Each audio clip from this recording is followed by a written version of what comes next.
जर तुम्ही लॉंग टूरला जाणार असाल तर ही रेसिपी नक्कीच ट्राय करा. अगदी 10 ते 15 दिवस टिकेल असा हा बोंबील ठेचा आहे. तर आज मी बनवत आहे बोंबलांची रेसिपी आणि अगदी 10 ते 15 दिवस टिकणारी अशी ही रेसिपी आहे. तर त्यासाठी मी मोठे आणि जाड बोंबील घेतले आहे. त्याच्या तोंडाकडील आणि शेपटीकडील भाग मी काढून घेतला आहे.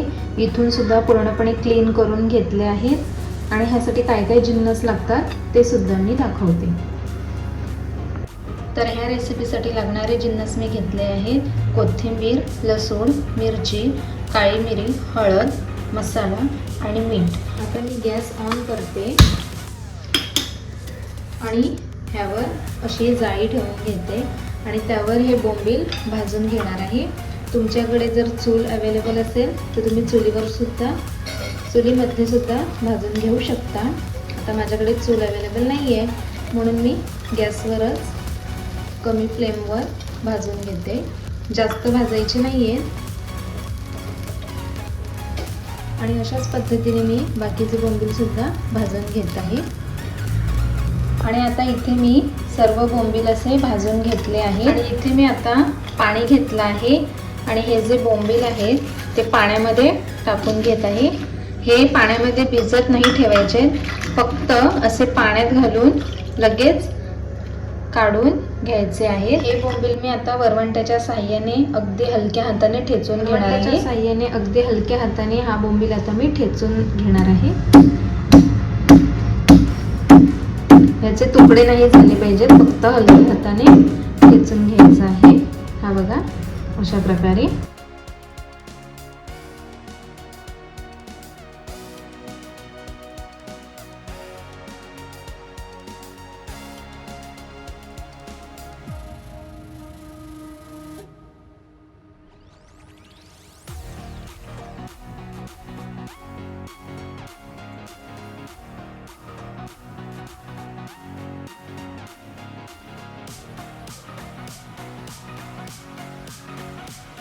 आणि अशा प्रकारे हे बोंबील मी ठेचून घेतले आहेत. अशा प्रकारे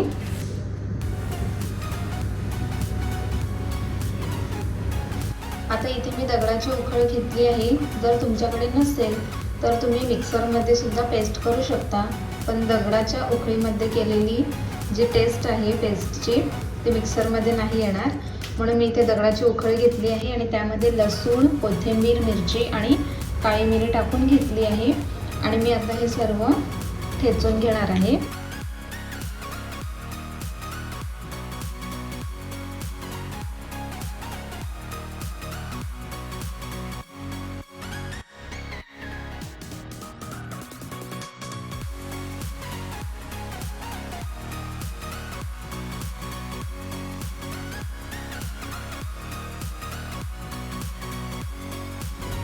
ही अशा पद्धतीने एकदम बारीक पेस्ट रेडी झालेली आहे. आणि मी इथे एक मोठी प्लेट घेतलेली आहे. त्या प्लेटमध्ये मी ठेचून घेतलेले बोंबील काढून घेत आहे.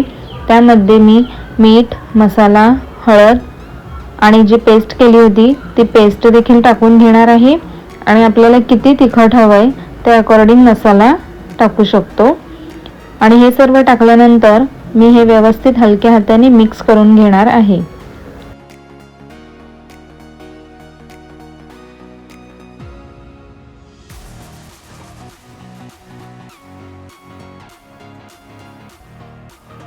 आणि इथे मी गॅसवर पॅन ठेवला आहे. पॅनमध्ये मी थोडंसं तेल टाकत आहे. थोडंच टाकायचं आहे, जास्त टाकायचं नाही.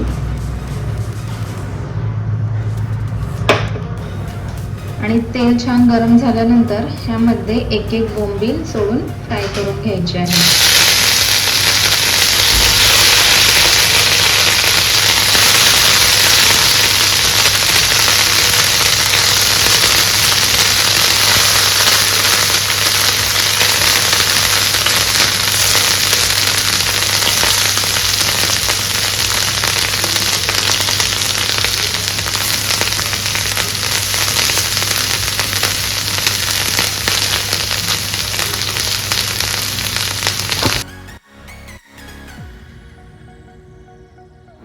आणि आता हे बोंबील मी दुसऱ्या बाजूने सुद्धा सॉटे करून घेणार आहे.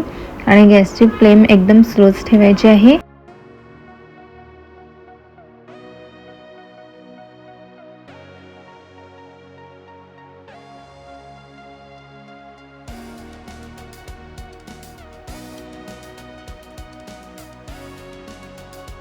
आणि बोंबील जास्त करपू द्यायचे नाहीत.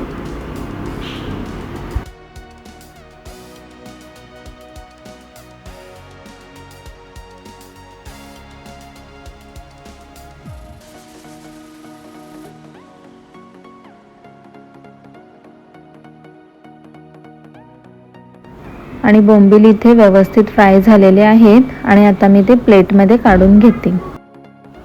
एकदम झणझणीत आणि कमी साहित्यात तयार होणारा बोंबील ठेचा रेडी झालेला आहे. जर ही रेसिपी तुम्हाला आवडली असेल तर चॅनलला सबस्क्राईब करा, लाईक करा आणि कॉमेंटमध्ये सांगायला विसरू नका. Thank you for the watching.